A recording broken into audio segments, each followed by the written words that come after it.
Bienvenidos a todos, muchas gracias por venir. Un día más. Si guardamos silencio, lo oiremos mejor, porque es interesante, aunque habéis recibido el currículum, 4 cositas que quiero resaltar. Dicen que quien lo escucha descubre a un hombre que piensa con hondura, que comunica con sencillez y que ilumina con serenidad cuestiones esenciales de la existencia. Don Joaquín Rodes Roca, párroco de Nuestra Señora del Carmen de Benidorm, con el tema, ya lo sabéis, marcados por el síndrome de Adán, sudor y polvo. Nuestro invitado, ¿podemos escuchar, por favor? Nuestro invitado nos ofrecerá una mirada clara y humana sobre varias realidades, sin entrar en cuestiones institucionales, sino centrándose en la experiencia común que atraviesa nuestra historia personal y colectiva. Pedimos respeto, atención y silencio para que este encuentro sea un verdadero espacio de escucha y de pensamiento. Le vamos a dar un fuerte aplauso. Una horita, ya sabes, luego subo contigo. Sí. Yo me voy y luego subo contigo. Buenas tardes a todos y tal vez la primera palabra sea una palabra de agradecimiento a la Asociación Cultural El Faro de Alejandría, especialmente a María Isabel, que me ha invitado a compartir con vosotros este foro, que es un foro de cultura, un foro me imagino que abierto, y que por lo tanto pues compartir con vosotros las reflexiones que tienen que ver mucho, no tanto con la fe, aunque voy a utilizar el lenguaje de fe, pero sí el lenguaje un poco de lo humano. El tema, mi reflexión, trata de preguntarse acerca del hombre. Lo hago desde el humanismo bíblico, es lo que más domino, es lo que más he estudiado, y entonces, pues, para meterme en otros vericuetos de filosofía, que sería también más complicado para hablar con vosotros, prefiero hacerlo de estas palabras sencillas, de lo que brotan de esos elementos míticos que tiene la palabra de la Biblia y que puede ayudarnos a reflexionar acerca del hombre. Para mí lo más importante hoy es el título, marcados por el síndrome de Adán, sudor y polvo. Sabéis que el síndrome es el conjunto de síntomas que podamos definir a una enfermedad. A lo mejor Puchade lo podría decir mejor como profesor a los médicos, pero más o menos es así. Cuando uno queremos estudiar una enfermedad, hay que ver el conjunto de los síntomas y los signos, y todo ese conjunto define una situación de enfermedad o una situación antropológica. Yo os invito en esta tarea a hacer una reflexión sobre la persona humana, sobre el ser del hombre. Es un tema para mí muy, muy interesante, porque, entre otras cosas, una de las crisis en las que vivimos tiene que ver con la crisis antropológica, la crisis sobre el propio hombre, el ser del hombre entra. El punto de partida quiero hacerlo desde un salmo, el Salmo 8, que lo hemos cantado muchas veces en la iglesia, Señor Dios nuestro, qué admirable es tu nombre y tal, hace una pregunta, quid es homo quod memor es eius? ¿Qué es el hombre para que te acuerdes de él? Es una súplica que lanza el creyente ante ese Dios, ese misterio que se ve por encima, y le pregunta a ese Dios, ¿qué es el hombre para que te acuerdes? Tan importante es el hombre. ¿Quién es ese hombre? Y esta es la pregunta que yo también me hago en esta tarde. ¿Quién es el hombre capaz de hacer cosas maravillosas? Uno de los días que estuve en Barcelona, ahí con un sacerdote que es educado con nosotros, pero está allí de arcipreste en la Sagrada Familia. Y nos invitó a pasear por la Sagrada Familia y ver todos los entresijos, en fin, de dentro y por fuera, por todo. El día en que yo entré a la Sagrada Familia y pude admirar desde el centro de la nave la visión de la Sagrada Familia, el pensamiento que me brotó enseguida es, no he visto una cosa, no me imaginaba que el ser humano fuera capaz de hacer algo tan bello. Es impresionante. Es la obra humana que destaca por encima, para mí, más incluso que el campo de lo científico. Es una maravilla. Pero este mismo hombre que es capaz de construir una maravilla como la Sagrada Familia, es capaz de matar sin compasión, es capaz de degollar a una mujer y a su hijo delante por una rabieta de no sé qué. O sea, ¿cómo es posible que el hombre, este ser, quid es homo, quién es este hombre capaz de hacer una obra maravillosa y al mismo tiempo una animalada que no hace ni un animal? ¿Cómo es posible? ¿Qué es lo que hay dentro de este ser humano? Esa es la pregunta. Y digo que nos encontramos ante una situación muy crítica dentro del ser humano.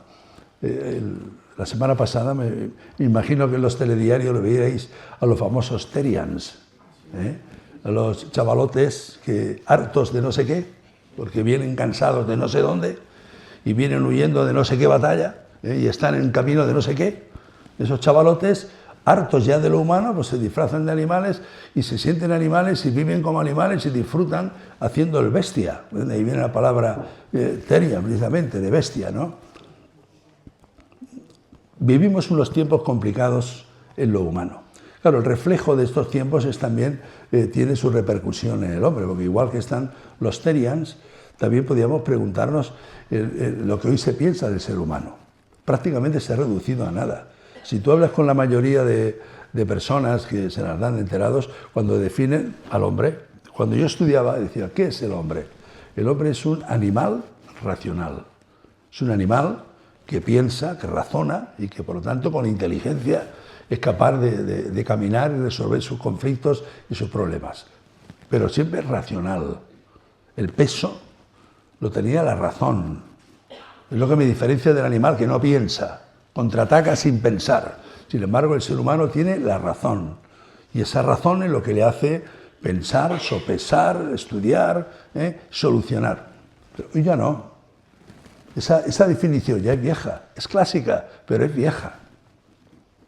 ¿Qué es el hombre hoy para hoy? A un pensador, a las personas que están construyendo la cultureta, esto del cine, del teatrete, toda esta cultura que hay, los artistas, la gente snob. ¿Qué es para ellos el hombre? Un simio con suerte, en el mejor sentido de la palabra, porque para otros ni siquiera no valoran que sea un simio, valoran que es un ser vivo, un conjunto de células que están ahí armadas con una especie de programación genética y que funciona y nada más, y cuando eso se para y desaparece, y el ser humano es un mero acontecimiento anecdótico dentro de millones de combinaciones posibles. Decir es nada. Al hombre se le ha ido rebajando muchísimo el contenido. Por eso digo que el tema es muy importante. Porque depende de lo que tú definas al ser humano, le das más valor o le das menos valor. Le das más contenido o menos contenido. Más exigencia o menos exigencia. Es un tema en el sentido, para mí, muy importante. La situación en la que estamos hoy viviendo,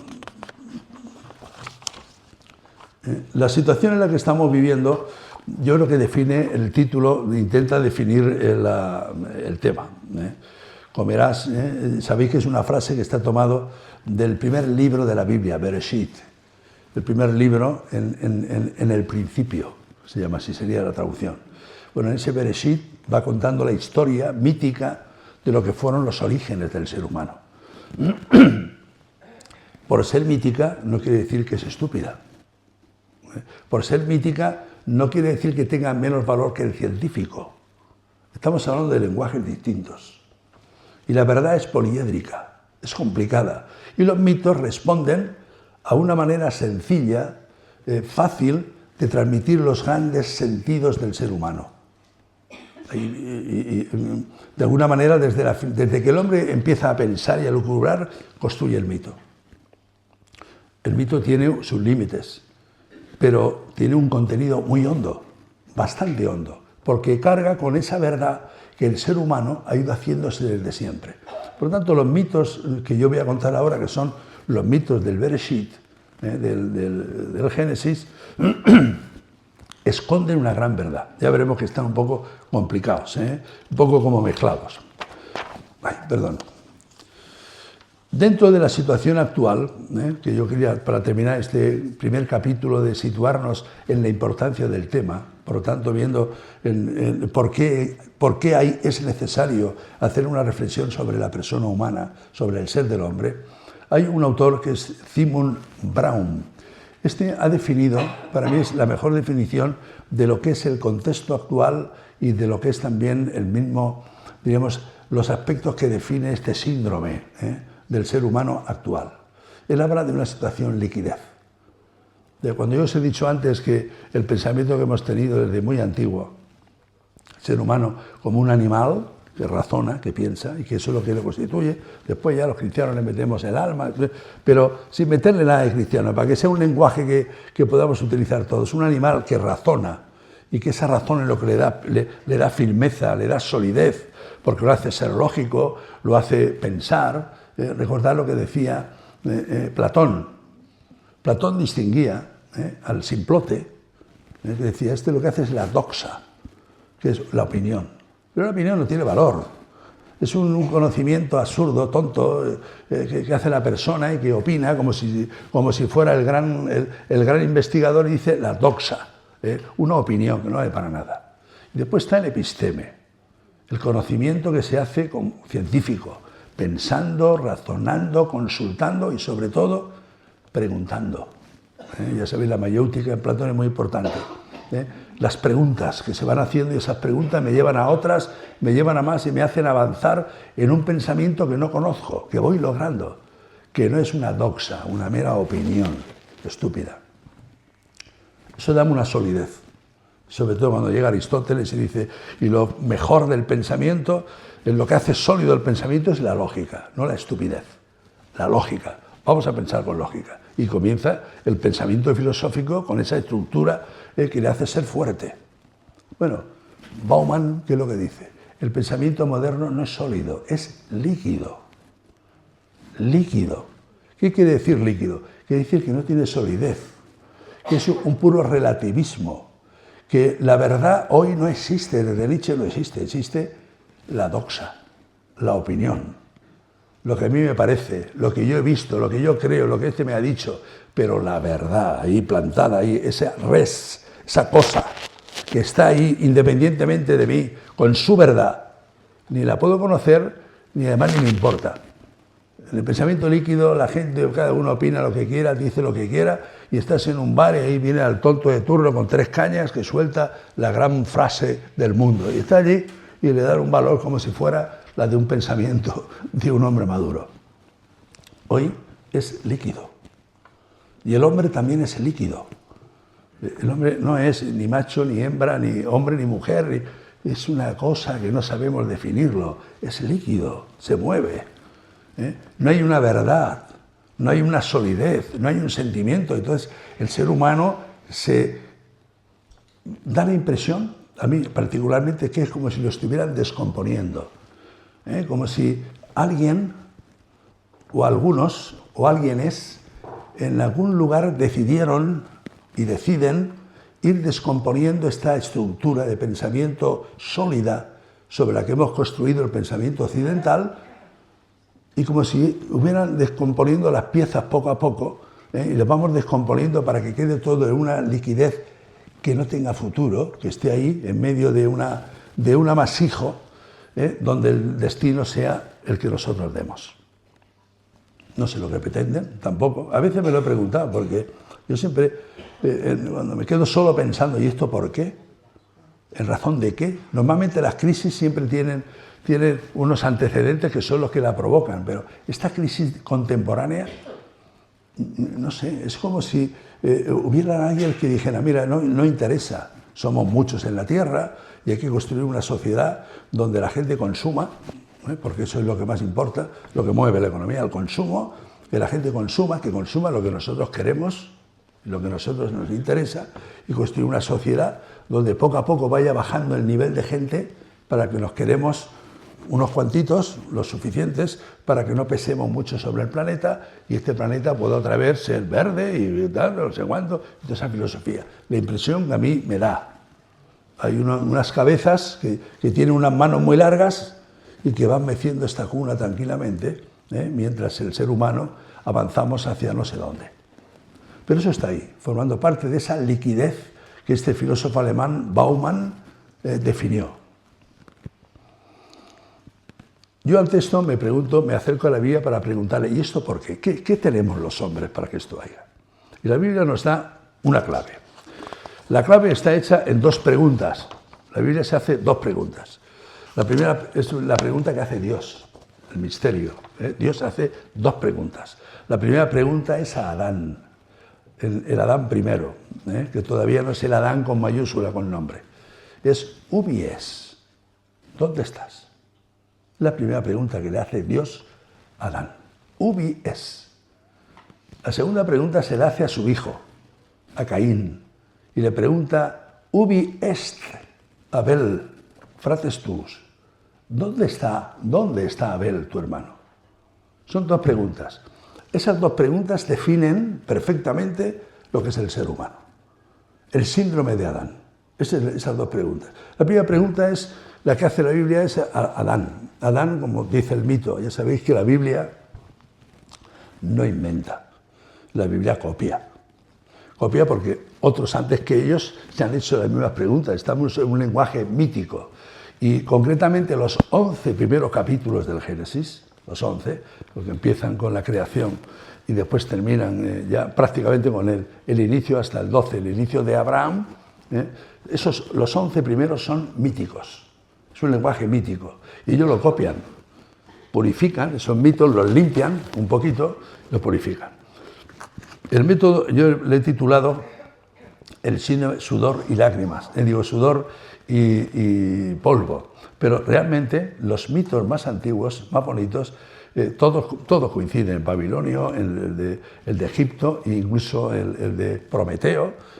Prometeo es más bonito, para mí es más bonito. Prometeo es una figura del hombre no contemporáneo de ahora, sino del hombre moderno. Yo ya me considero desfasado. O sea, no me considero un hombre líquido, como ahora, no. Yo corresponde a este momento que estamos viviendo. Yo vengo de otra generación, de nuestros estudios, como la mayoría de los que estamos aquí. Tenemos otras cosas en la cabeza, otra estructura. Y Prometeo para nosotros es muy importante. Es el que roba el fuego a los dioses para dárselos a los humanos, porque los hombres, los dioses, habían criado con barro y él con lágrimas, barro y lágrimas creó al ser humano. Pero su hermano no les da a los humanos ningún valor y se lo da a los animales, la fortaleza, la inteligencia, no sé cuánto. Entonces los dioses han creado a los humanos para que sean sus criados. Y Prometeo lo que quiere es robarle el fuego a Zeus para que los hombres puedan ser libres y no sirvientes de los dioses. Y entonces Zeus lo castiga en las cuevas de allá arriba de los Cárpatos, aquellos más allá de las cordilleras de allá de Rusia, donde allí un águila todos los días va a comer el hígado, y el hígado va creciendo, y todas las noches ahí ese águila va destrozando, haciendo sufrir a Prometeo. Finalmente, Hércules lo libera, y viene lo peor, la Pandora. Los dioses se cabrean porque le ha dado el fuego, y entonces para fastidiar a los humanos, los dioses le dan una caja llena de desgracias a Pandora. Y entonces le dicen a Pandora, como es la mujer, y se lo va a dar a los humanos, va a hacer lo distinto de lo que le digamos, porque son tan tontos. No abran la caja, pues seguro que la va a abrir, porque si le dices que la abra, pues no la abre. No abran la caja. Y Pandora abre la caja y salen todas las desgracias, y cuando tapa se quedó la esperanza. La última era la esperanza y se quedó allí. Bueno, ahí entran la desgracia de todos los males, de la caja de Pandora. Ese es el relato griego que, sin lugar a dudas, seguramente no está conocido por los que redactan estas tradiciones, que lo hacen en Babilonia, pero sí copian de otros mitos cercanos. Entonces, imaginan al ser humano hecho le llama el Adán, se le llama Adán porque está hecho de Adamaj, que es tierra, tierra cultivable, de la tierra. Entonces ese Adamaj, Dios lo amasa, no con las lágrimas como Prometeo, otros son con las aguas de los ríos y tal, como son los mitos babilónicos, pero los dioses amasan, hacen al hombre. es un ser hecho, un ser construido con el Adamaj.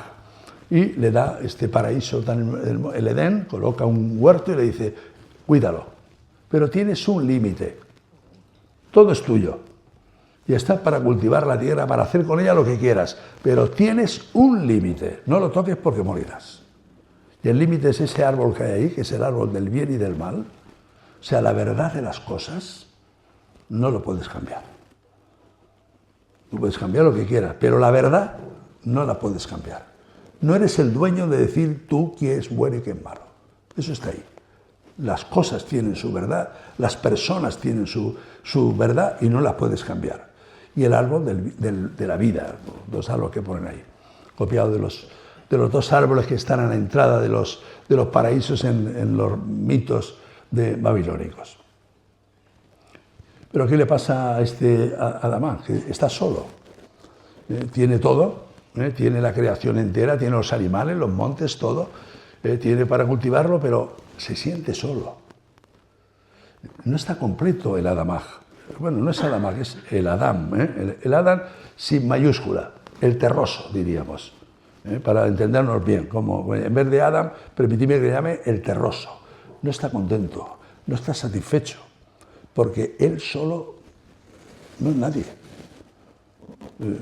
Pensad que el ser humano necesita dialogar, necesita el otro. Sin el otro no es nadie, aunque lo tenga todo, no tiene nada.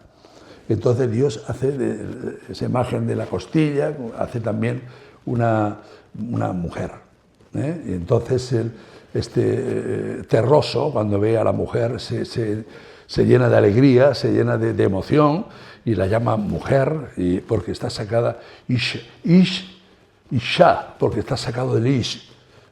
Eres como yo, estás sacada del varón y eres una varonesa, porque estás sacado de la misma naturaleza que yo, de la misma dignidad que yo. Eres como yo, no menos que yo, ni más que yo. Eres como yo. Eso es lo que significa el Isha y el Ish. Todavía el terroso es terroso. Y viene el fallo que nos ha marcado. En teoría, el ser humano es eso.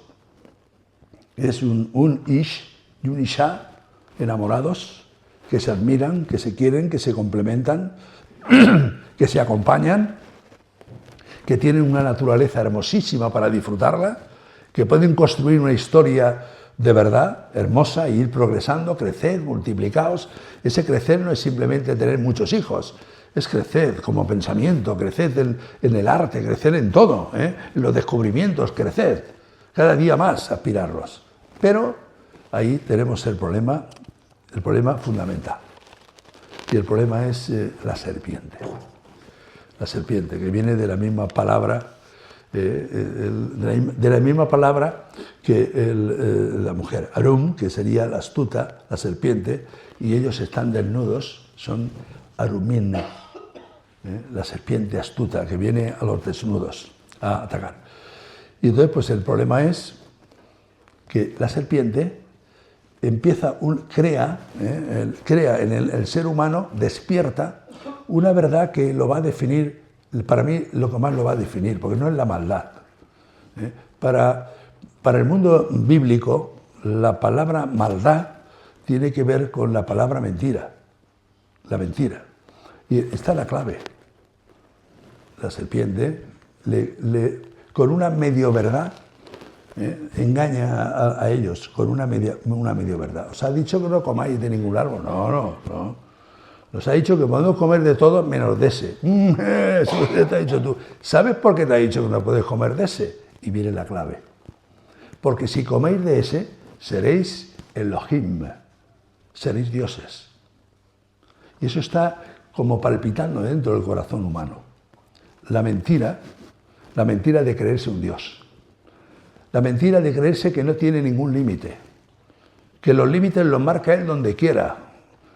La mentira de creerse que él es dueño de esta tierra en la que pisa, de este Adamaj. No es dueño, eres administrador de la Adamaj. Te han plantado ahí para que tú la cuides, pero no para que la destroces. No es tuya, no para que la amargames y la dejes convertida en un erial, en un edoma. No. De hecho, fijaos, la misma palabra Adán se parece mucho a la palabra Edom. Edom es la tierra que está al otro lado del Jordán y que es el gran desierto de Jordania. Eso es Edom. Le llaman así porque es rojo, el polvo del desierto es rojo. De hecho, yo le digo a Adán, le llamo terroso, porque está hecho de tierra, pero realmente significa el rojizo, porque está hecho de tierra roja, del polvo de allí. Bueno, pues esa mentira de creerte dueño y señor de todo lo que te rodea, de la naturaleza. El empezar a mentir a la mujer, la primera acusación que hace cuando le pregunta a Dios, la gran pregunta que le hace Dios, ubi es, ¿dónde estás? Adán, ¿qué has hecho? Ella me ha engañado, la mujer. La que tú me hiciste por compañera, que te amo, pues ella me ha engañado. Y entonces empieza ya, se rompe una armonía, y se rompe siempre con la mentira. La mentira es la estructura que hemos montado los seres humanos para engañarnos. Todo mal que hace el hombre, en el fondo, es una estructura de mentira. Es el único ser que se engaña a sí mismo. Los animales no se engañan. El animal tiene un instinto y funciona, con el instinto va, y si tiene suerte y es fuerte y resiste, pues permanece. Y si es torpe y no ha sabido, pues el animal pues muere. Pero no miente, no se miente a sí mismo, no se engaña. El ser humano es el único ser que tiene la capacidad de engañarse. La mentira es la estructura más importante de la maldad humana. La mentira. De creerte un Dios para mandar con todo y con todos. De creerte que este mundo puedes abusarlo y destrozarlo y manipularlo y genitarlo a tu manera y hacer lo que tú quieras. No. Sobrepasarte todos los límites habidos y por haber, eso lleva a la muerte. Es la mentira, la estructura. Y si analizáis, los males que hoy vive en el mundo son formas de mentira más modernas, más electrónicas, pero es el pecado en el fondo es la mentira. De creerme, de engañar, de robar, porque cuando robo estoy engañando, cuando difamo estoy engañando, cuando desprecio al otro estoy engañando. Y sobre todo cuando yo me creo dueño de todo y no me pongo límites a nada, me estoy engañando. La mentira es, para mí, la gran estructura que hay que quitar del ser humano. Y de hecho, si cogéis el Evangelio, si hacéis una lectura piadosa del Evangelio, pues bueno, veis un Jesucristo muy piadoso, que cura a los enfermos, que no sé cuándo, no sé qué, es una lectura piadosa. Pero si hacéis una estudia crítica del Evangelio, es decir, a ver, este Jesús, este Yeshua de Nazaret, que está ahí recogido en estos escritos que le llaman Evangelios, ¿qué hay del Cristo histórico? ¿Qué hay? Y te das cuenta de que ese Jesús de Nazaret, leídos con ojos de hoy, es un desenmascarador de la mentira. La mentira de Pilatos, la mentira de Herodes, la mentira de los pecadores, la mentira de los fariseos. En el fondo, Jesús contraataca al mal y lo contraataca desde la verdad. Yo soy la luz, dice Juan. Y los que viven en la tiniebla y en la mentira quieren la noche, porque en esa mentira se enmascaran. De hecho, el ser humano, sabéis que viene la palabra humano, persona, viene la palabra prosopon, que era la máscara que se ponía en el teatro para representar un papel, una mentira.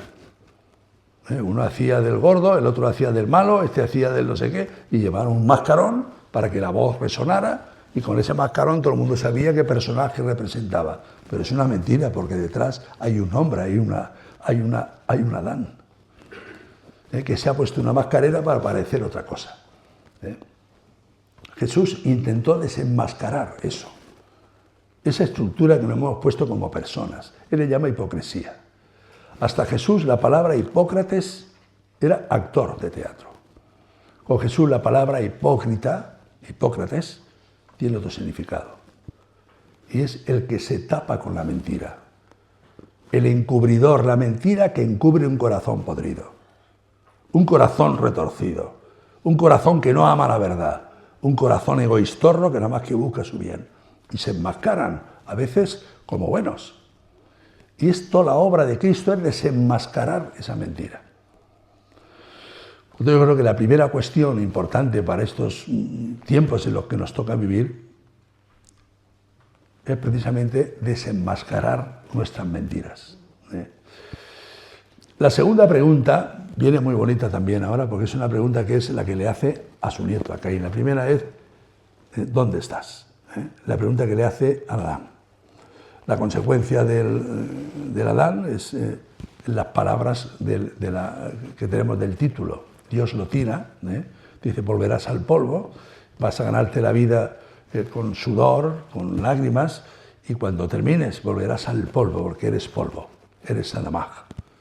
No has querido reconocer tu verdad de fragilidad, de pequeñez, de necesitado, no has querido, te has sentido un Dios, y ahora te digo, pues vuelves a lo que ya no queda, al polvo de nuevo, al Adamaj, donde saliste. En el tema que continúa, que la otra pregunta es el hermano. Muy importante la relación con los demás. La pregunta que le hace a Caín. En los mitos babilónicos hay un mito muy bonito, se llama Gilgamesh. Gilgamesh es las tablillas descubren la historia de un aventurero que quiere buscar la inmortalidad.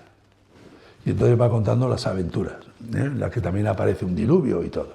Y este Gilgamesh tiene un problema porque los dioses crean a un señor también del barro, pero él es un señor que lo describen al gurú como con pelo, con unas faces, es humano, pues está hecho del barro, pero vive con las bestias, va con las bestias, vas a beber y come en el río, come con ellos allí, bebe y se comporta. Y entonces los cazadores van a hablar con Gilgamesh y le dicen, este señor, esta bestia salvaje, este hombre que de hombre no tiene nada, pero come con las bestias, come con ellos, y cuando vamos a cazarlas nos mata, nos ataca.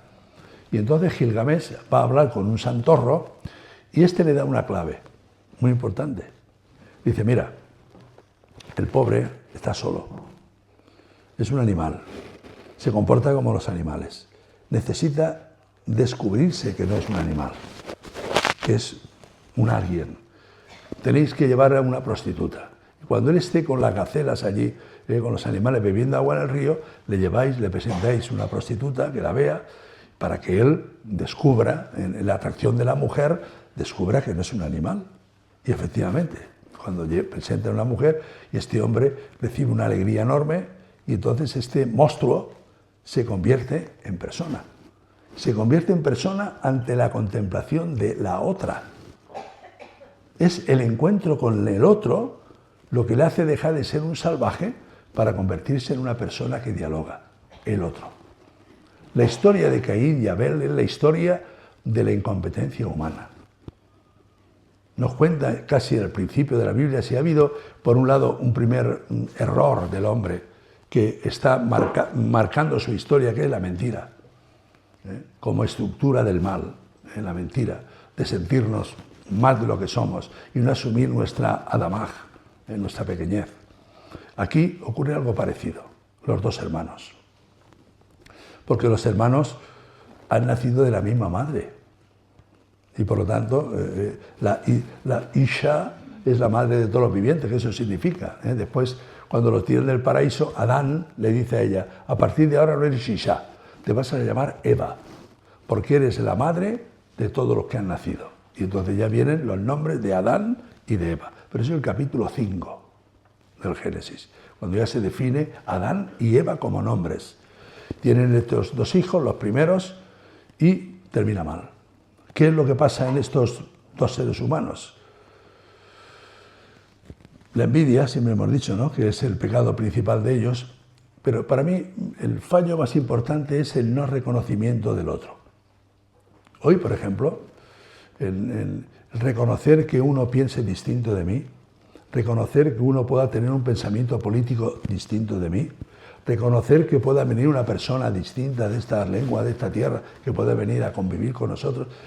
Esa pluralidad, la pluralidad, está en crisis. Hay como una especie de, en vez de nacionalismo, diríamos personalismo. Hemos reducido de nuevo un reducto muy tribal y nos cuesta el reconocimiento del otro. Lo que hace crecer al ser humano Lo que deja de ser el Adibú, este mito babilónico de Gilgamesh, deja de ser una bestia para convertirse en una persona. Es el encuentro con la mujer. Ese encuentro con la mujer lo humaniza y sabe que hay alguien diferente de él con el que puedo hablar, puedo conversar, puedo trabajar, puedo colaborar. Caín no acepta al hermano. Él es pastor y él es agricultor y no acepta al pastor. Él hace unas ofrendas, él hace otras ofrendas, tiene un culto distinto, no acepta que el otro tenga otro culto, que el otro tenga otra religión.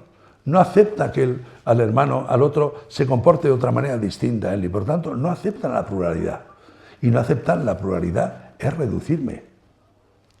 La última tesis, no sé si la habéis estudiado, el tema de los neandertales, el tema del Homo sapiens, que yo creo que eso habría que cambiarlo, habría que ir cambiando. En la evolución del Homo, el Homo primero, parece que es el habilis, ya empieza a hacer cosas.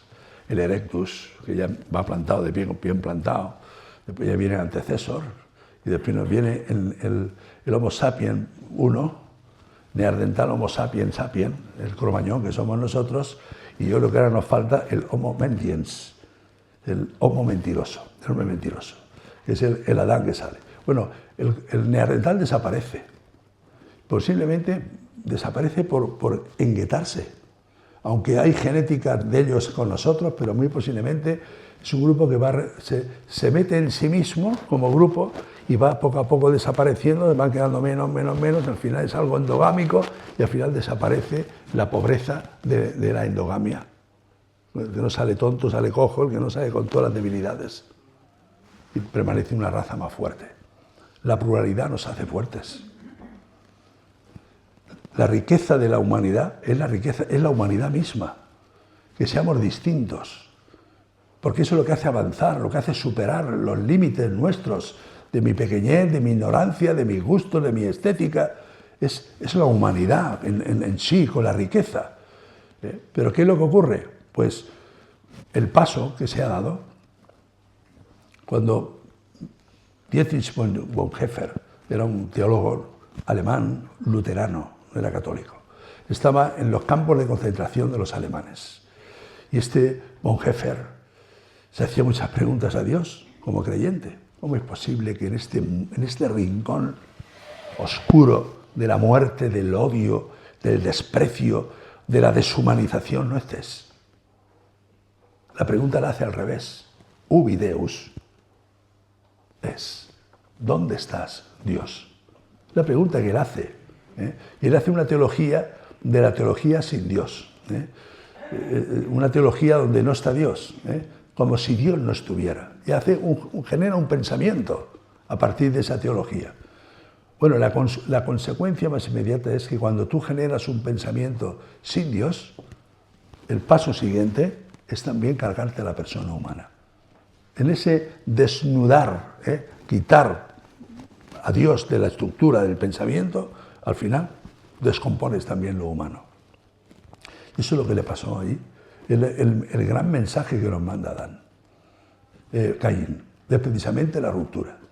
Y para mí lo más trágico, porque el bisnieto, que son 4 generaciones, el cuarto hijo que le viene por delante a Caín es Lamec. Y Lamec tiene un canto, él ya tiene 2 mujeres, tiene hijos que son los que inventan la mítica bíblica, la agricultura, los que inventan las tiendas de los que van con los ganados, los que inventan los metales, tal. Pero él tiene un canto con sus 2 mujeres, porque él tiene 2, más que ninguno, que tenían una. 2 mujeres, Lamec. Y entonces Lamec dice, Caín se vengó 7 veces, pero yo vengaré 70 veces 7. O sea, la revancha que pienso tomar con el que se veta, maté a uno porque me hizo un cardenal, por ahí, maté a un joven por un cardenal, pero me vengaré 70 veces. Es decir, comienza una venganza y una locura que es la guerra. Comienza con el tataranieto de Caín. Cuando se ha roto ya la incapacidad de aceptar lo diferente de lo otro, de asumirlo, las consecuencias van llegando. Y todo llega a un capítulo, que es el capítulo, ya estamos en el capítulo 7, 8, son unos capítulos raros en la Biblia, donde viene una situación humana muy rota. Y entonces viene el diluvio universal. El poema de Gilgamesh nos habla también de ese diluvio en el que todo se hace nuevo. A mí siempre me ha hecho, digo, ¿y por qué la Biblia tiene que poner esto del diluvio? ¿A santo de qué viene? Bueno, de alguna manera, el diluvio universal nos habla de que los humanos que construimos, si no nos damos cuenta, no construimos desde la verdad, sino desde nuestra mentira, y que no aceptamos a los demás en toda su expansión, porque dentro de nosotros, sí, a ver, porque estoy... A ver, si no hay, al final se genera un mundo oscuro y difícil. Y ese mundo oscuro, complicado, acaba siempre en una gran crisis. El ser humano, qué pena y qué rabia, que todos sus momentos difíciles y su crisis acaba con una guerra. El diluvio universal a mí me recuerda precisamente la trágica situación que el hombre tiene para solucionar sus crisis. Se genera, se amontona una situación crítica de problemas y entonces acaba siempre con ese diluvio que lo destroza todo y que se empieza de nuevo. A mí no me gusta esto porque como está viviendo los tambores que suenan ahora de armarnos y de la guerra y de no sé cuánto, realmente a mí no me gusta la apreciación que estamos viviendo. Hay un nuevo orden que se está montando, como si estuvieran colocando las piezas, y a mí al menos no me gusta. Yo saco dos conclusiones muy importantes. La primera conclusión es lo que le decían cuando entraban los generales en Roma, y eran aplaudidos por todos. Allí estaba el emperador y entonces por la vía sacra y entraba por el carro Máximo, entraba con el carro y con todas las tropas y con los esclavos que había conseguido y con los reyes que traía prisioneros y todo. Detrás, en el mismo carro, llevaba un personaje que le iba recordando constantemente: mira para atrás y recuerda que eres hombre. Recuerda que eres hombre, no eres Dios. La batalla no la ha ganado, según un poema de Bertolt Brecht, que decía: Julio César conquistó la Galia. Y se preguntaba Bertolt Brecht, ¿ni siquiera tuvo un cocinero que le hiciera el desayuno? O sea, todo lo hizo él. ¿Él solo conquistó la Galia? No tenía soldados, ni tenía caballos, ni caballeros, ni tenía cocineros, entre todos, pero él solo no la conquistó. Recuerda que eres hombre. Ese adagio que iban repitiendo al general, yo creo que es la verdad más importante que hoy deberíamos de transmitir al ser humano, que es la serenidad de sentarse y replantearse su existencia. ¿Quién soy yo? Eso es lo más importante. Hoy, para sanar a esta humanidad necesita momentos y espacios de silencio. Momentos para serenarte él y tomar conciencia de él mismo, de ti. ¿Quién soy? ¿De dónde vengo? ¿Qué busco? ¿Qué pretendo? Porque esas son las verdades que nos pueden ayudar a ser humanos. El ser humano no puede seguir como va. El ser humano a esta velocidad que vamos va descomponiéndose poco a poco. Y cada vez se genera más violencia. Y cada vez hay más rechazo. Y cada vez ya no es el síndrome de Adán, que sería estar impregnados por la mentira, por nuestras mentiras, la que nos hemos ido montando, que es el pecado más gordo del ser humano, la mentira en la que vivimos y que no somos capaces de desmontarla, sino por el síndrome de Caín, que es también el rechazo del hermano. Esos dos síndromes marcan nuestra historia. Por lo tanto, yo creo que un gran ejercicio que necesitamos hoy es darnos silencio para repensarnos a nosotros mismos y para encontrar nuestra verdad. Y después la segunda clave que yo daría para el mundo de hoy es replantear al hermano. Replantearse. Es decir, yo soy una persona humana y no puedo naufragar en medio del otro. Necesito el encuentro con la otra persona, porque la otra persona es la que me va a enriquecer. La otra persona es la que puede hacerme, ¿no? Y la que puede. Yo creo que estas dos realidades dentro del ser humano es lo que puede construirnos de verdad. Por eso, bajo el síndrome de Adán, yo diría es el síndrome de una persona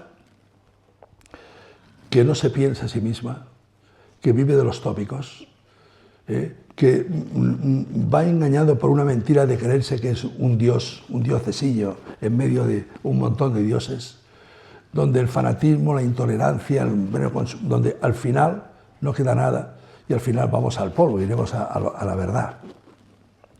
Y no somos felices. Porque la verdadera felicidad del ser humano está en el encuentro con él y en el encuentro sincero con el otro. La alegría que siente aquel bestia cuando ve a la mujer delante, o la alegría que siente el Adán cuando ve a la mujer delante, esa alegría del encuentro con el otro, sincero, porque brota del amor, es lo que define al ser humano como grande. Y bueno, yo creo que nos da una clave bonita la Biblia, y yo creo que es un tema, ¿no?, para poder, me dijiste que había que dialogar y hablar y tal, ¿no? Muy bien.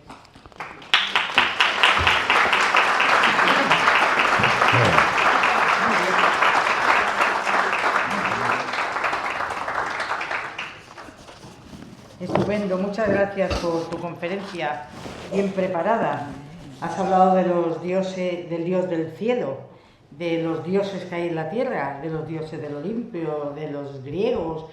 Bueno, ya veremos a ver las preguntas. La verdad es que hay miles de religiones y hay algunas que seguramente matarían por sus creencias. La verdad es difícil, estarás conmigo, difícil de encontrar en tantísimas religiones.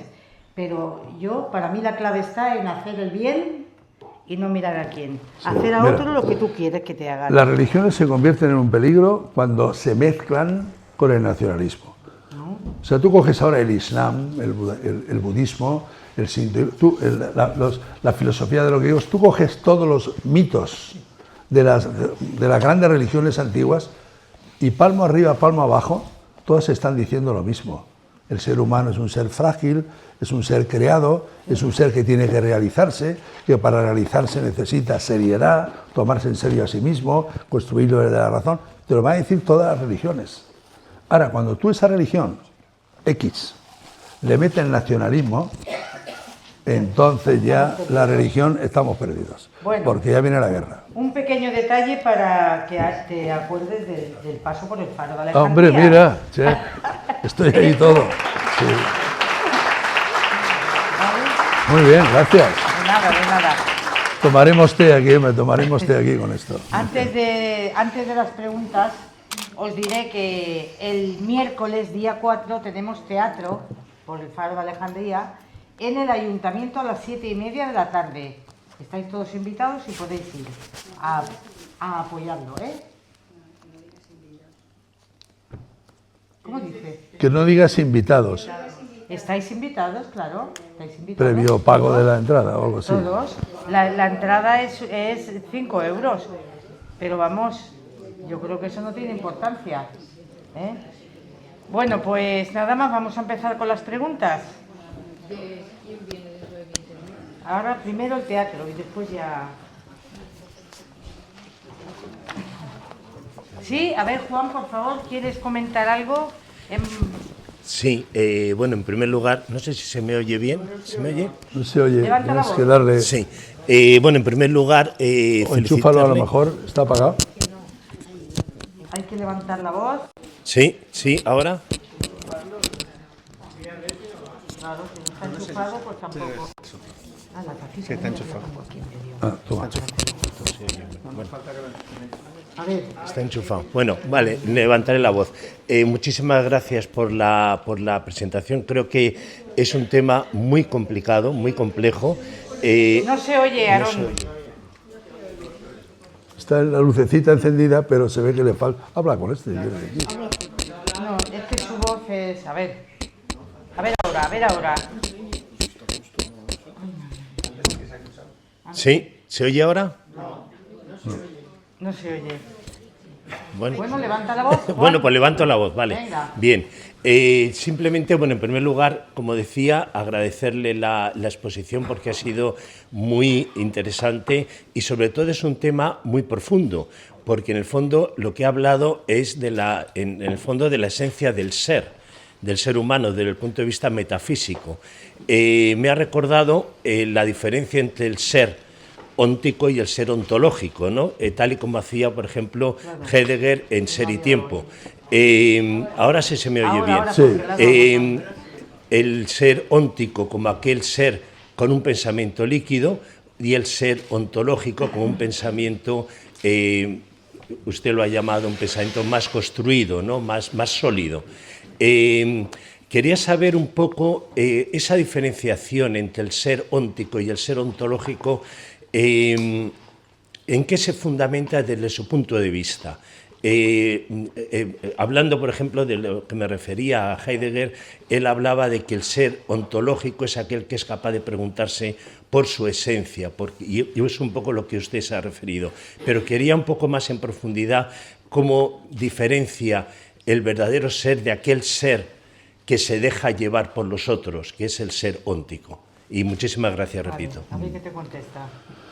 Mira, El tema de otra conversación. No, pero sí que tiene que ver con el tema, porque una de las claves del ser humano es que no está hecho del todo. El ser humano nace, pero se tiene que desarrollar, tiene que crecer. Y por lo tanto, ¿cómo se desarrolla el ser humano?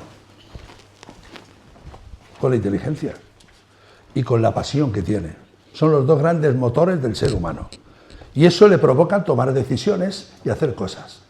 Entonces hay una gran diferencia entre el ser humano que piensa, que razona, que se va construyendo, a veces hasta de los errores, porque es un ser humano que asume su mentira. Pues digo que sí que está bien encaminada la pregunta. El ser humano que asume su mentira. Y asumir mi mentira es reconocer lo que soy. Que a veces no me comprendo, que a veces no me entiendo, que a veces no sé hacer esto, que quiero unas aspiraciones que no son las mías, y he montado un montaje de mentiras que voy ahí haciendo el paripé por el medio de la calle. Entonces, para asumir mi verdad, lo primero es desmontar mis mentiras y construirme a mí mismo, desde la libertad, empleando la cabeza. Pero en otro lado está el ser óntico, que es el ente, o sea, la cosa, diríamos. Una persona que es una cosa, que va, que vive, que crece, que se reproduce, que lo que más hace es reproducirse, sin ningún sentido de la reproducción, y muere. Y no deja ni huella, es polvo puro, es cosa. Entonces, claro, hay dos tipos de hombres. Y el hombre moderno, yo creo que es el hombre moderno. Cuando hablo de moderno no me refiero al actual, ¿eh? El hombre actual es un hombre postmoderno. Es un hombre que está más allá de la modernidad. Hoy ya le llaman otros nombres, filosóficamente, ¿no? Pero es un hombre muy descompuesto. Pero el hombre moderno, que es el hombre de la razón, de la cabeza, yo creo que es un hombre que se asume a sí mismo y que se va construyendo a base de echarle ganas, de equivocarte y de luchar.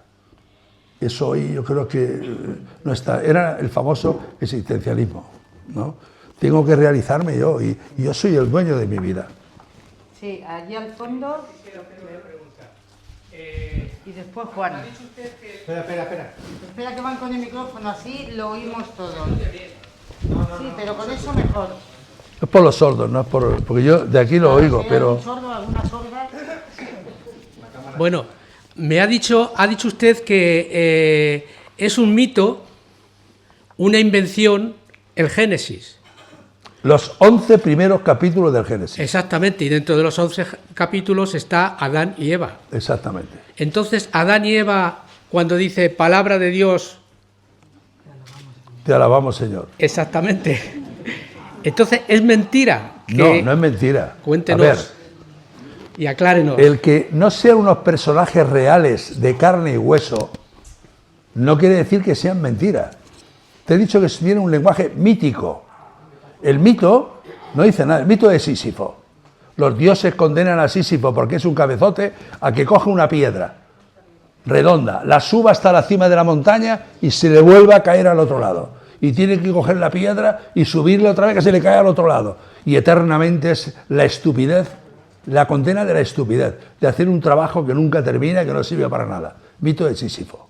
Bueno, Sísifo no ha existido nunca. Pero el trabajo inútil, la persona que se siente explotada e inútil, ¿ha existido? Claro que ha existido. ¿Me entiendes? El mito no es que exista el personaje que tal como leyenda, sino lo que quiere decir el mito. Lo que quiere decir. El lenguaje platónico.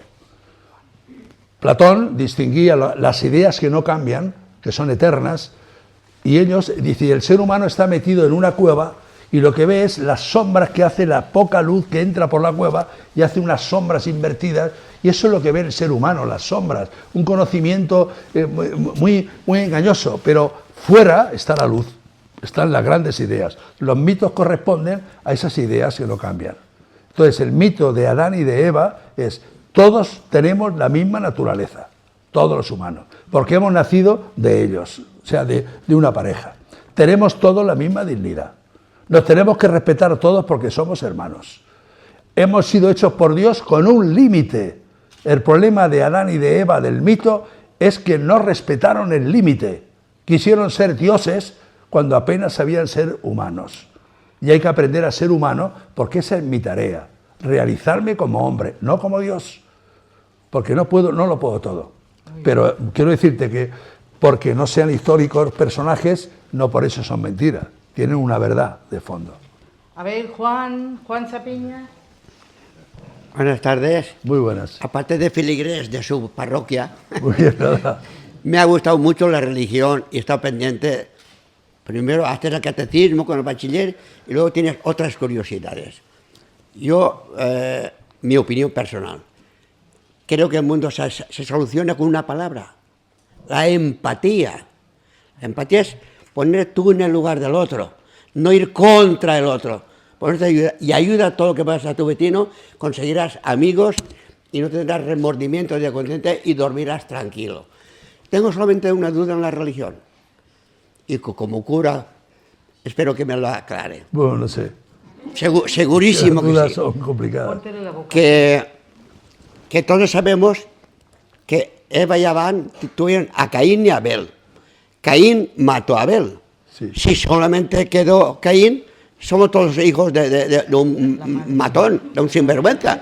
No. ¿O tuvieron más hijos? Tuvieron más hijos. Esa es la duda que yo quería. La Biblia te dice Es que no lo sabía yo. que tuvieron otro hijo más, que es Set. Set. Porque claro. Y hace la descendencia de Set. Porque me imagino que habría otras mujeres, porque no iba a casarse Caín con él mismo. No, es un mito, ya te digo que es un mito. Yo, por deducción, digo, habría más mujeres y habría algún hermano, porque si todos fuéramos hijos de Caín estamos arreglados. Vale, También de Set. Muchísimas gracias. Vale. Tenía una duda grande. Responde corto porque hay muy mal chat. Vale.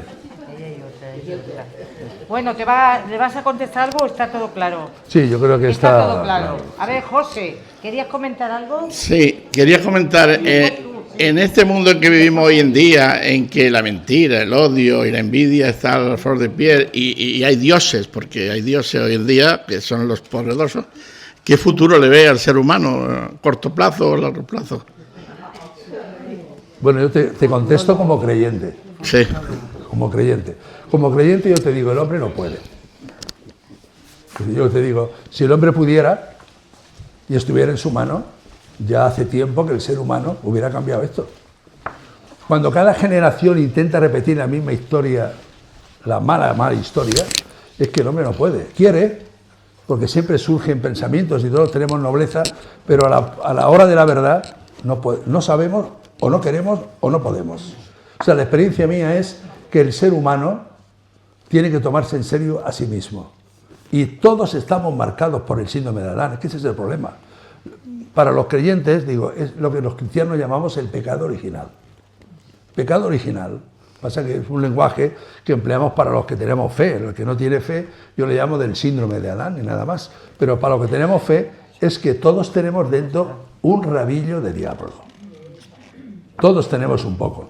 Y eso, el ser humano está ahí, y eso es muy no sé si algún día llegará la humanidad a poder cambiar, pero yo creo que el hombre nunca va a dejar de ser hombre, y por lo tanto va a estar marcado por ese síndrome de la envidia, de la intolerancia, del fanatismo y de la mentira. Siempre. Claro, pues cuanto menos fe haya, más mentira. Bueno, muy bien, gracias. Sí. Pilar. Don Joaquín, me ha parecido magnífica su conferencia. Vamos a escuchar a Pilar, por favor. Que me ha parecido magnífica su conferencia y que un sacerdote venga aquí al Faro me parece espectacular.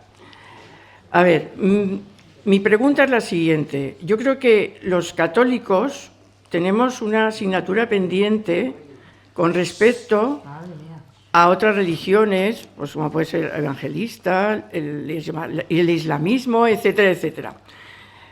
Nosotros estamos descuidando un apartado que son los jóvenes. Yo el otro día estuve el miércoles de ceniza, bueno, voy mucho al Carmen, y en el Carmen solamente veo somos personas mayores, no hay jóvenes por ningún sitio. En todo caso, a lo mejor el día de la confirmación aparecen los jóvenes, el día de la comunión, niños, etc. Bueno, yo hablo de los jóvenes. Tenemos ahí un eslabón que se ha cortado. ¿Cómo atraemos a los jóvenes a las parroquias? Porque, claro, la parroquia del Carmen es una parroquia, lógicamente, de gente mayor por el tipo de zona que es. Si tú te vas a la parroquia del Mar, pues ahí a lo mejor aparece algún joven más que va pidiendo ayuda, pero no como llamada de la Iglesia para reconfortarse, porque hoy en día está muy de moda los psicólogos, los psiquiatras. No, señores, esos no te van a reconfortar para nada. Bueno, algo hacen, bien, sí. Algo hacen, pero nos alejamos de esa manera de reconfortar que tiene la Iglesia, que tienen los buenos sacerdotes de toda la vida. Nuestra educación ha sido así. Y yo recuerdo de pequeña, yo iba a un colegio de monjas, pero luego con mis padres iba a las parroquias respectivas de Alicante, a las franciscanas, a la parroquia de la Misericordia, etcétera, etcétera. O sea, continuábamos con esa. Pero es que hoy en día, ¿cómo atraemos a los jóvenes? Yo misma me culpo de eso. Es que no hay manera, no se pide por los jóvenes tampoco en la Iglesia. Bueno, yo no se pide por ellos, perdón. Simplemente, ¿cómo rescatamos a los jóvenes, que es el eslabón perdido, que es el que nos va a salvar, porque son la continuidad? Si te lo digo con Esa sinceridad, es. no lo sé. Es decirte, hay un problema, la Iglesia de hoy, tenemos un problema grande, y es no asumirnos. O sea, la Iglesia... hemos invertido en obra social, muchísimo, con Cáritas y en proyectos que tenemos. Hemos invertido en otras épocas en trabajo con los jóvenes muchísimo y tal. Pero tal vez en la Iglesia hoy estamos en un tiempo tan complicado que tal vez la Iglesia tiene que parar un poco. Es decir, replantearnos los cristianos, ¿cuál es mi papel en medio del mundo? Porque hay muchos cristianos en medio del mundo que tienen fe, pero después no se les nota nada en la política, no se les nota nada en los medios de comunicación, no se les nota nada. En Francia sí. Tú en Francia, yo leo libros franceses, de autores franceses, porque hay gente que viene de la increencia, del ateísmo, incluso algunos, o de una izquierda muy radical, algunos como François, y tú lees los libros y son gente que viene de un camino de la nada, han descubierto la fe y no tienen vergüenza ninguna de dar razón de su fe. Y decirle, si tenéis narices, arreglar el problema del mundo, porque si no lo arregláis porque no sabéis o no podéis. Yo tengo una solución. Yo tengo una solución en la fe. Pero eso, hoy día, no tenemos pensadores en España que lo hagan. Si se avergüenza todo el mundo de ser católico. Vale. Y respecto al diálogo, la Iglesia Católica cree en el ecumenismo, es decir, en el diálogo con los hermanos. Nosotros creemos de verdad. Yo estaba de cura en la vila, y en la vila yo me he juntado, en la iglesia íbamos juntando, y nos juntábamos el pastor de los gitanos, los adventistas, los evangelistas allí con Johan, y bueno, nos juntábamos, rezábamos juntos y hablábamos. El más escandaloso era yo, pero nos juntábamos porque fumaba entonces. Pero yo creía en el ecumenismo, pero ellos no. El problema es creer en el ecumenismo. Yo creo en el diálogo con las religiones. El Papa ha sacado una encíclica que lo machacaron vivo, que se llama Fratelli Tutti. Eso nació del encuentro del Papa con 4 cabezas musulmanas, los grandes musulmanes. Habla con ellos y dice, bueno, no podemos hablar de Jesucristo, ¿qué podemos hablar en común? Y dijeron, de la fraternidad y de estos problemas. Y el Papa sacó una encíclica, el Papa Francisco, que se llama Fratelli Tutti, que ojalá los católicos la supiéramos. Lo que sale ahí en esa encíclica, que no lo sabemos, que es súper revolucionario. Y nace del diálogo de la Iglesia Católica del Papa Francisco con los líderes musulmanes. Ese camino hay que seguirlo, el diálogo. ¿Allí al fondo, por favor? Sí, quería agradecer su exposición sobre ese conocimiento sapiencial que con tanta clarividencia nos ha expuesto. para mí ha dado la clave esencial del curso de la vida y de que nadie podría quedarse atrás. En esa construcción del ser humano, del niño, que quizá quiera ser como Dios porque nadie le dice no puede ser como Dios. Entonces, en los programas que tienen ustedes, que tienen nuestro sistema educativo en los colegios, el programa de religión, no sé si contempla una clase magistral como la que usted nos ha dado para que determinados alumnos en determinadas edades comprendan lo que es. Yo por mi profesión que soy psicólogo, he dedicado más de 30 años al beneficio del cuidado de las personas. Estoy satisfecho del resultado. Pero esa clave que ha dado, no te creas lo que no eres, que podía resumirse así, quiero decirle que no echemos en vano que ustedes que están donde están, que ocupan el lugar que ocupan, que tienen acceso a la educación, esa clave de la construcción de la verdad es importantísima. Dígame, ¿se puede exponer alguna cosa más a este sentido, a este respecto? Vale, gracias, Antolín. Sí, yo creo que un gran fallo que tiene, un gran fallo que tenemos actualmente en España es la cultura, la educación. O sea, no puede ser que hoy un profesor, que hables con los profesores y esté en la mitad están para ir a tu despacho a que los atiendas, porque están tocados del ala y tocados de lo que tienen delante. ¿Entiendes? Tienen delante un sistema de chavalotes que les importa un bledo todo. Entonces, claro, hay mucho profesor que es que ya no sabe ni qué hacer, y es porque el sistema está fallando. Y yo estoy contigo. Si tú quieres dar esperanza a los jóvenes, coco, cabeza, fórmalos ahí fuertemente, dales una estructura sólida, pero si los metes en la liquidez del pensamiento en el que estamos y todo en manos de los políticos, decir, pero ¿por qué no está en manos de los técnicos la educación? ¿Qué sabe el político? Los técnicos que son los profesores son los que creo yo que hay que elaborar un gran proyecto, porque es para mí, de los grandes retos que tiene la sociedad occidental. Muy bien, gracias. Javier, por favor. Vamos Muchas a escuchar gracias. a Javier. Muchas gracias. Muchas gracias. Bien, padre. Para mí nos ha presentado un mundo, una actualidad un poco apocalíptica, es decir, sin grandes soluciones. No sé dónde estarán. Pero yo tengo dos preguntas. La primera es que usted ha dicho que en la formación del hombre, es decir, en el reconocimiento del hombre, el salir de esa situación en la que se encontraba, le aconsejaban, preséntale ha dicho usted, una prostituta. Es un mito babilónico. Mito babilónico. Del poema de Gilgamesh. Correcto. Pero, en principio, ¿por qué la figura no de una mujer o una virgen, una mujer virgen? ¿Por qué la figura de la prostituta? Porque es una mujer más valiente y es una mujer que encanta. Y entonces traes una mujer ahí, se va a asustar de ver es una bestia que está comiendo con este personaje es una bestia, es un hombre peludo con los pelos largos y tal. Entonces presenta una prostituta que lo engatuse, ¿no? Que sea. Y entonces la mujer es la que hace despertar la conciencia de que no es un animal, de que es como ella, una persona, ¿no? Para dialogar. Pero es un mito babilónico. Sí, no, aun siendo un mito, me parece como un poco decir, yo creo que es como dicen, la música amansa a las fieras, ¿no? Bueno, cualquier mujer puede amansar a un hombre sin necesidad de ser prostituta. Sí, pero bueno, es un mito. Pero bien, no vamos a discutir el mito.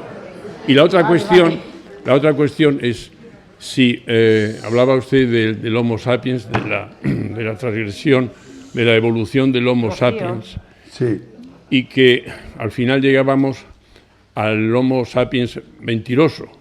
Sí, bueno, es una manera de hablar de... Sí, no, yo me refería, si eso, en las diferentes alturas que ha ido tomando, dijéramos que tuviéramos como un ejemplo la construcción de un puente, si el Homo sapiens mentiroso es el último puente que hay hoy No, yo creo que no. Yo creo que el sapiens, el hombre tiene que evolucionar, está claro. Ya.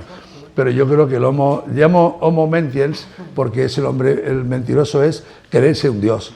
Sí. Pero la medida en que el hombre sea capaz de asumir su límite y su grandeza, el ser humano es una maravilla. El ser humano tiene unos potenciales dentro del mismo para construir una historia de maravilla. Lo que pasa es que todo tiene que, de alguna manera, poner ese orden dentro del mismo y poner su verdad.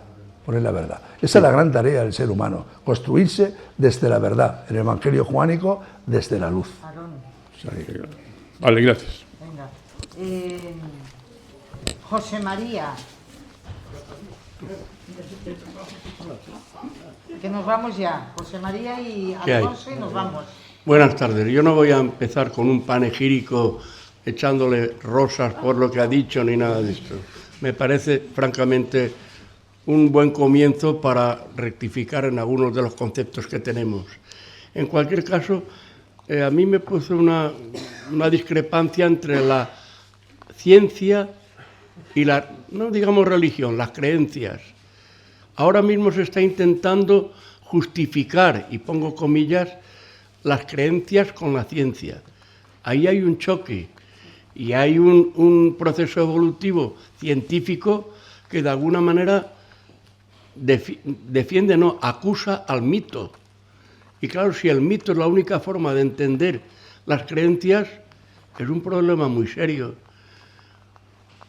No sé. Tengo más preguntas, pero hay más gente para preguntar. Una cosa es el lenguaje científico y otra cosa es el lenguaje mítico. El lenguaje mítico afronta las verdades profundas del ser humano, quién soy, qué sentido tiene mi vida, qué hago con los demás. Esas verdades las afrontan desde el mito, es decir, desde un lenguaje capaz de entendernos todos, de consensuarnos todos en ese lenguaje. Después está el lenguaje científico. El lenguaje científico tiene su límite también, porque mientras el lenguaje mítico, sí, pero el infinito no lo puede calcular. El infinito ahí se para, ¿me entiendes? Mientras que en el mito yo puedo hablar de infinito. Hay unas realidades, son dos lenguajes para abarcar esa realidad que es compleja. Hay una realidad científica, que en el fondo es una lógica, y hay una verdad que es de sentimiento profundo del ser humano que necesita una matemática. Bueno, piensa que la matemática de Pitágoras, los pitagóricos, eran una realidad espiritual, era un movimiento espiritual. O sea, la matemática, de alguna manera, es una lógica espiritual también que tenía que ver mucho de mito. Estaba como amasado, ¿no? Hoy lo hemos separado, pero al científico hay que decirle, tú tienes tu campo y tienes tu límite. Y en ese límite, cuando lo pasas, te has convertido en un mito. Porque si me habla de la materia con lenguajes concretos, pues entonces estamos chocando ahí a veces, ¿no? Pero yo creo que son lenguajes para expresar una misma realidad. Pues nada, le vamos a dar un fuerte aplauso que se lo merece. Nada, hombre. Coge el caramelito ya. Sí. Tengo la garganta mal de la alergia, de las alergias. Me has dejado sin preguntas. Sí, ahora, venga, cuéntate. Venga, y nos haces la foto, venga, con el Morse. A ver, sí, ahora Modonem, estate abajo que ya bajamos. ¿Ya lo has hecho? Sí. Allí. Pasa que mi letra es mala un poco, pero bueno. Muy buenas tardes, estamos aquí con don Joaquín Rodes Roca, párroco de Nuestra Señora del Carmen de Benidorm y profesor de Orígenes del Cristianismo y teologado. No, teologado. El teologado. Explíquenos qué es. Mira, el seminario se compone de dos niveles de estudios. Lo que llamamos el nivel normal, que se llega hasta lo que antes era COU, y después el nivel universitario. El rango universitario se llama teologado. Y entonces en tercero de estudios eclesiásticos hay una asignatura que es Orígenes del Cristianismo. Bueno, ya nos estamos enterando de algo más que creo que es algo importantísimo. Bueno, pues estamos aquí en el Faro de Alejandría y vamos a hablar, el título de la conferencia se llama Marcados por el síndrome de Adán. Adán entendemos que es Adán y Eva, ¿no? Exactamente. y sudor y polvo. ¿Qué significa eso? ¿Por qué ese tipo de título? Es un texto que está en la Biblia y entonces en el Génesis, cuando habla del origen, trata de explicar muchas veces la tragedia en la que vive el ser humano. El ser humano podía tener una vida estupenda y maravillosa, es inteligente, tiene voluntad, tiene pasión, y tiene recursos para superar y para poder construir una historia bella y hermosa, y sin embargo no es así. ¿Por qué el ser humano construye una historia a veces oscura, trágica, y con una serie de límites sobredimensionados? Y esto es lo que pretende responder la cita. Estamos hablando un poco, lo que vamos a hablar entonces es un poco del ser humano, de la voluntad, del libre albedrío, por así decirlo, ¿no? Porque el libre albedrío es el que hace que muchas veces tomemos decisiones que no sean las más correctas para tener una vida feliz, ¿no? Sí, bueno, el libre albedrío significa la capacidad del ser humano de decidir en las posturas que toma ante la vida y los compromisos ante la vida. O sea, tiene que ser libre siempre. El albedrío ha de ser siempre libre. El problema es cuando el hombre no tiene libertad, está condicionado por múltiples razones, pero sobre todo en cada época tiene las suyas, y no se comporta con verdadera libertad. Es esclavo. Forma parte de ese sudor. ¿Es esclavo o nos hacen ser esclavos? Bueno, ¿Cree que hay unas fuerzas así, o sea, humanas que nos manipulan? Yo pienso que la historia humana siempre ha estado, es la cuna de un niño inocente, que hay una mano larga que mueve la cuna. Entonces yo creo que ahora también son poderes, los grandes poderes del mundo, lo han existido siempre, que mecen la cuna en la que duerme el hombre. Después de 40 años que lleva más o menos de sacerdote, ¿no? Estudiando más o menos, sí. ¿Cómo ha evolucionado precisamente de allí a aquí?